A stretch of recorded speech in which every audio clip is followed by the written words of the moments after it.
O nosso discurso mostra quem somos e a que viemos. Quais são os princípios da ética?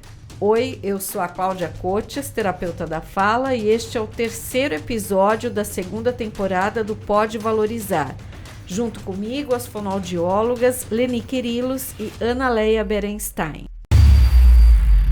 Eu entendo que a internet é uma ferramenta essencial para a gente ajudar as pessoas. Sim. Entendo que é um meio muito intenso, importante e extenso até de influência que a gente pode exercer.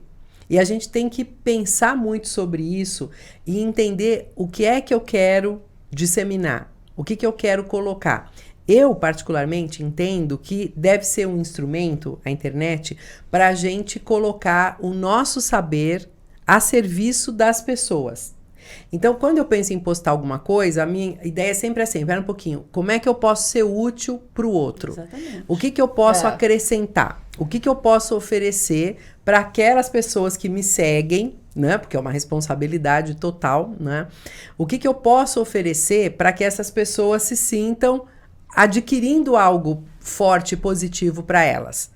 Então, primeiro, a busca por identificar informações, conhecimento, mensagens que sejam de fontes fidedignas, que sejam verdadeiras, que sejam reais. Qualquer tipo de coisa que a gente vá colocar, a gente tem que checar a fonte. Total. Será que isso é verdadeiro? Será que isso tem esse potencial? Eu estou anunciando isso como algo assim assado? Isso é verídico, né? É real, é verdadeiro? Segundo, embalar essa informação de uma maneira que seja acessível ao outro. E aí, Cláudia, quando você traz a questão da linguagem, do corpo, etc., é algo que a gente tem que ter em mente. Porque não adianta eu ter um conteúdo maravilhoso se eu sou incapaz de traduzir esse conteúdo de uma maneira simples, de uma maneira direta, de uma forma objetiva, que vai atingir o outro com excelência e com facilidade. A gente sabe aí do risco de mal entendidos, não é? Quando a gente se comunica. Então, também a busca por uma comunicação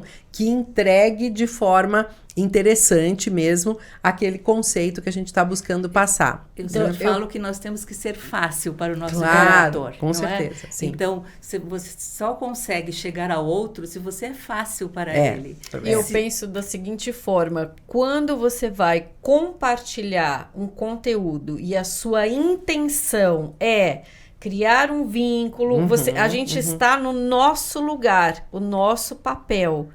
Só que quando você expõe, você tem um comportamento onde você expõe a pessoa que você está atendendo ou a empresa, já na minha avaliação tem a ver com ego. Porque você sai do seu lugar. E eu vejo na nossa atuação o silêncio como uma força. Que o silêncio é algo que, muito pelo contrário, não é que deixa a gente mais fraca, porque você fala, nossa, você não divulga quem você... Não! Ele é um código de confiança.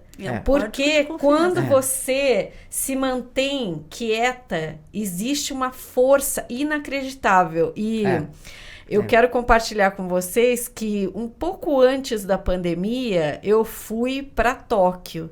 Porque eu ia correr a maratona que foi cancelada, né? Sim. Mas foi inacreditável como eu senti, no meio dos japoneses, a força do silêncio. Existe no silêncio um respeito inacreditável. Porque ele olha você, ele percebe o que você precisa.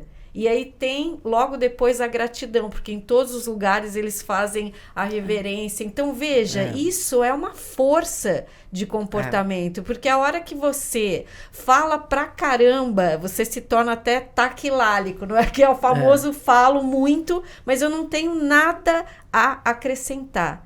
Isso envolve ego. Em muitas empresas, não é? Nós assinamos termo de confidencialidade. Sim. Pois é. Mas não precisa, não é? Sim, não precisa. Isso é pro forma. Para nós não precisaria, claro. Com as pessoas com as quais eu atendo individualmente, não existe um termo de confidencialidade formal, mas eu sei Claro.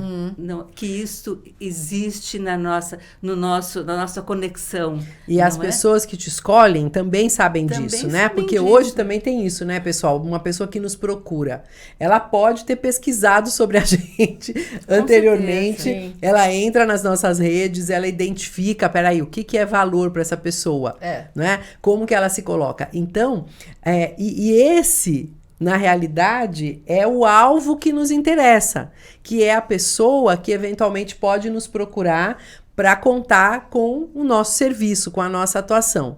Essa pessoa tem um crivo, essa pessoa vai buscar identificar quem nós somos, como nós nos posicionamos, e muitas vezes ela vai ser atraída quando ela identifica um conteúdo ético, um conteúdo que visa disseminar conhecimento.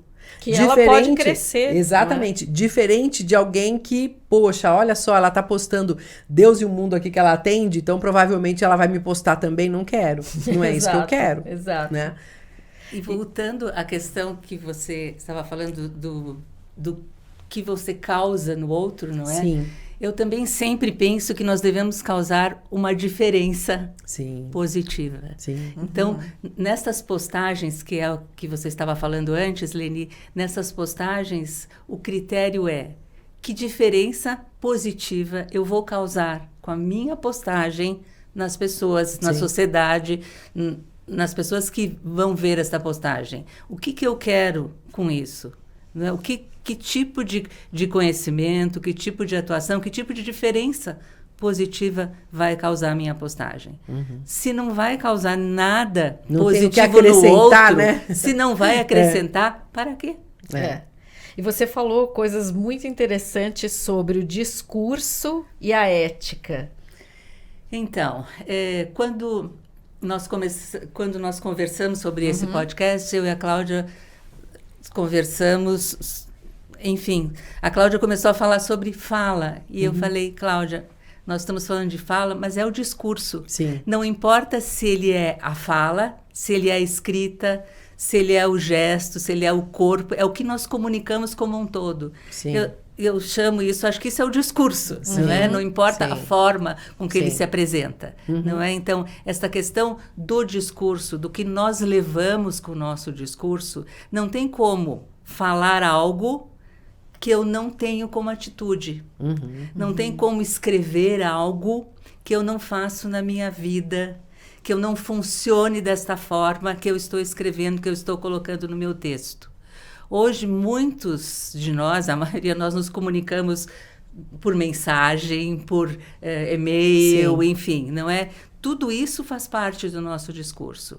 E até nestes momentos, nós temos que ser éticos, verdadeiros, honestos, íntegros. Coerentes, não é? Coerentes como um todo. Eu gosto muito desse conceito, né? Da gente criar o nosso estilo, a nossa marca pessoal, sendo coerentes entre aquilo que a gente pensa, acredita e aquilo que a gente mostra para os outros, ou seja, o nosso discurso, e que a gente seja consistentes em relação à forma como a gente tem de atuar.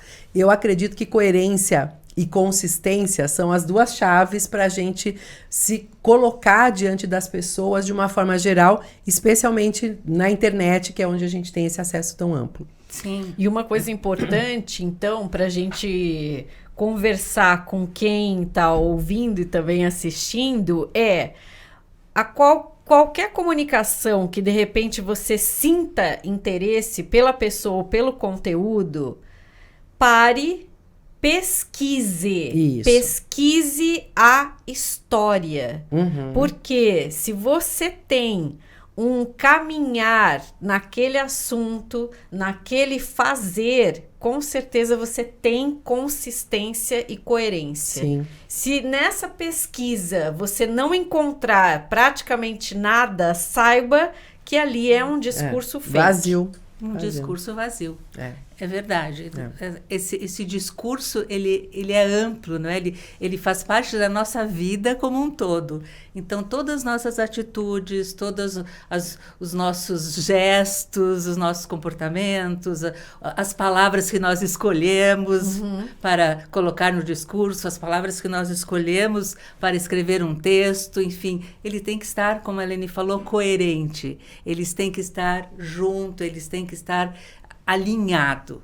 Então, eu não posso encontrar nesta pessoa coisas diferentes, coisas que não combinam uma com a outra. O discurso, ele está alinhado na pessoa como um todo. No próximo e último episódio, como construir uma carreira ética.